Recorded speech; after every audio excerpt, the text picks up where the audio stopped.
गीता ज्ञान को सुनना और समझना अलग बात है, लेकिन उसे अपने जीवन में उतारना बहुत अलग और मुश्किल काम है।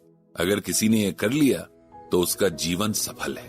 पंडित जी को भगवान श्री कृष्ण की गीता में कही ये बात याद आ गई।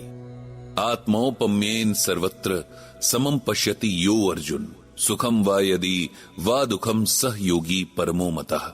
इसका अर्थ यह है कि भगवान श्री कृष्ण अर्जुन से कहते हैं, हे अर्जुन, जो योगी अपनी तरह सभी प्राणियों में सम मतलब बराबरी देखता है और सुख अथवा दुख में भी बराबरी देखता है, वो योगी परम श्रेष्ठ माना गया है। इसे सिंपल लैंग्वेज में इस तरह समझना चाहिए कि जिस भी इंसान को ये पता है कि वो सबके बराबर है, सब में ही भगवान की एक ही शक्ति काम करती है, जो सुख और दुख को एक जैसा समझकर दोनों में एक तरह से रहता है, वो सबसे बड़ा योगी मतलब तपस्वी है। यहाँ तपस्वी का मतलब घर बार छोड़कर जंगल में जाकर तपस्या करने वाले से नहीं, बल्कि दुनिया के बीच रहकर यहाँ के सारे झमेलों को झेल कर भी इस गीता ज्ञान को अपनी लाइफ में अप्लाई करने वाले एक साधारण इंसान से है।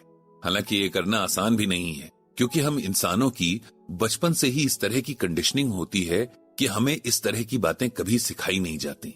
हमें कभी नहीं बताया जाता कि जिंदगी जीने का कोई दूसरा तरीका भी हो सकता है।